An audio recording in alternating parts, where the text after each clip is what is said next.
I spent over $1,700 on this new M5 iPad Pro, which a lot of people say is absolutely insane. And the words that always come out of their mouth is, oh my gosh, you could have gotten a MacBook for that. Why do people always say that? What does that even mean? Well, you could do more on a MacBook, Tech Dad. Okay, does that make it better? Is a MacBook more comfortable to hold in hand than an iPad Pro? Is a MacBook more portable than an iPad? Is consuming content on a MacBook better than on an iPad Pro? Is the gaming experience better on a MacBook?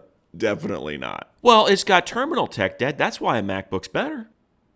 Really? Hey everyone, Tech Dad here, and don't get me wrong, the Mac is way better at some things than the iPad Pro for sure. It's just that about 85% of users don't need any of that and don't use it, so they don't care. Not that the Mac doesn't have a place in this world or even in my house, which is why I went out and bought a Mac a few months ago and I tried to get the cheapest Mac that I could get. I picked up an M4 Mac Mini, and I will admit that it is nice to have in some rare occasions when I absolutely need a desktop computer. A big example is doing some retro gaming like World of Warcraft Classic. Can't do that on an iPad. And I've come to this line of thinking that is a bit of reverse from the norm. Most people spend more on their MacBooks and less on their iPads. But maybe you should start thinking in the reverse of that. Maybe in 2025, it might be worth it to spend more on your iPad and less on your Mac, depending on your use case. And so in this video, I want to break down the reasons why I spent way more on my iPad Pro and far less on my Mac, and how that philosophy might help you out when you are choosing your devices and how you're using them. All right, let's get into it. Okay, so let's start with point number one. Why spend more on an iPad? So I use my iPad constantly for everything, all day and night. I use it as my main computer in my 9-to-5 job. So I am a project manager and I do all the things on it, from making PowerPoints and managing spreadsheets and running Teams meetings, all the things. And iPadOS 26 that came out this year has been a huge game changer and given even more productivity power to the iPad. So we have better file management, we have that awesome secondary display and good window control. And so getting work done on the iPad is a heck of a lot easier than it was 5 years ago. The keyboards and accessories are fantastic. I love my Magic Keyboard. So getting work done is just a brand new experience. And if you haven't tried iPadOS 26, you really got to give it a whirl. And I've got lots of content on my channel about how to use it, so check that out. But in addition to this iPad being my work machine, it's also my fun machine. I watch shows on it, I read books on it, I game on it like crazy. It is absolutely one of the best gaming devices I have ever bought, because mobile games have come a really long way and they're free. They don't cost anything most of the time. So I'm playing Madden 26 on it. This is like PlayStation quality Madden with all the same effects, and you can even use a PlayStation controller with it if you want to. I'm playing Destiny Rising, which is again a PlayStation console quality game with incredible graphics, ridiculously fun. I'm playing League of Legends Wild Rift on this thing, which is a PC quality MOBA. Absolutely insane competition on this. Incredible graphics, 120 frames per second. This thing is a gaming beast, and I've got more content coming on that soon. And in addition to that, it is my video production machine. So all the content for my YouTube channel is made on my iPad Pro. I use Final Cut Pro for iPad. It is absolutely awesome. So good to edit with Apple Pencil. It is really fluid, and it's not so over bloated with features like the Mac version of Final Cut. A lot of us just don't need all that fancy stuff. So the iPad has been perfect and amazing, and that's why I spend more on it, because I use it so often for everything. And I don't need my Mac to do all those things, and in fact, most of those things are more enjoyable on the iPad. So it's a good reason to spend more. I need more storage for my video content creation. I want that best chip so I can get the best gaming experience. I want the best display out there for content. This OLED display is absolutely sick and everything looks fantastic on it. Absolutely worth the money. And I want that form factor. I want to be able to take this tablet into bed and watch a show on it, or just relax on the couch and play a game. Can't get that kind of form factor with a MacBook. It's that clamshell and you're stuck with it. So there are definitely a lot of good reasons why why you should invest more in your iPad and why maybe you should consider using it for more things, especially now that it has this bump up in productivity added to all the other features that you get with an iPad, like its amazing content consumption abilities. Okay, so why spend less on a Mac? That's my second point. And maybe you don't even need a Mac at all, and I have a lot of users that I talk to on my channel that really just don't have a use for a Mac in the first place. But I have found that having a computer is really nice, and by computer I mean traditional desktop platform. Because I have 3 jobs. I'm a teacher, I'm a project manager, and I'm a content creator, which is like running a business basically. And I've given a few examples on my channel where the iPad just doesn't cut it, and it's nice to have a Mac in the background as a niche use case when I need it. For example, I use PayPal to create invoices when I bill a sponsor. Well, the browser version of PayPal can be a bit clunky on the iPad because of that mobile browser. And what's crazy is there is no PayPal app for the iPad. There's one for the iPhone, but not the iPad, which is super annoying. So if I want to create an invoice appropriately and quickly, I jump on my Mac Mini to do that. There are some other use cases that I've mentioned on my channel, such as I can't create breakout rooms in Microsoft Teams on iPad. That's super annoying at work. You have to use a desktop computer, a Mac, or a PC to do that. So there are occasions where a Mac comes in handy, but these are niche use cases. I can do about 95% of what I need to do on my iPad. So why would I spend $2,000 on a super powerful MacBook? I'm not trying to train complicated AI algorithms or do animation for Pixar. So why do I need a super powerful MacBook? I just need a simple Mac to address those simple issues. Well, Tech Dad, you can't take your Mac Mini with you. What if you need your Mac while you're out and about? Well, I put out content about this, and I use Jump Desktop to access my Mac Mini on my iPad. So I can use this remote desktop app to access my Mac Mini anywhere. And this is not sponsored. I actually just bought this app on my own. So if I'm at the airport and I want to play World of Warcraft on my iPad, I can actually do it. I can just remote desktop into my Mac Mini and start playing. Or if I'm at the coffee shop and need to set up something for work or create an invoice, I can just pull up my Mac Mini on my iPad and off I go. So it's kind of like I have a MacBook anyway, it's just built into my iPad. So is a Mac necessary for some people? Absolutely. Even if you're not doing anything super powerful and you're like me and sometimes you just need those desktop level apps or you need that desktop browser to get something done. That's totally fine, but why spend $2,000 on a Mac to do that if you could spend $600 or $700? And the Mac Mini was perfect. So I actually got the 512 gigabyte hard drive, and I'm a teacher, so I get that education discount, so it put my Mac Mini at around $700. Heck of a deal. So if you're shopping around right now, especially for an M5 iPad Pro, you might consider spending a little bit more on it, or don't feel guilty about spending more on the best iPad. Because if you use it a lot, it's totally worth the money. And if you use it way more than a MacBook or a Mac, don't spend so much on a Mac. Try this reverse philosophy and see how it goes for you. Let me know how you use your devices, or if you have any questions about this M5 iPad Pro or my Mac Mini, I'm happy to help you out. That's all I got for you. If you like this sort of content, please like and subscribe, and we'll see you next time.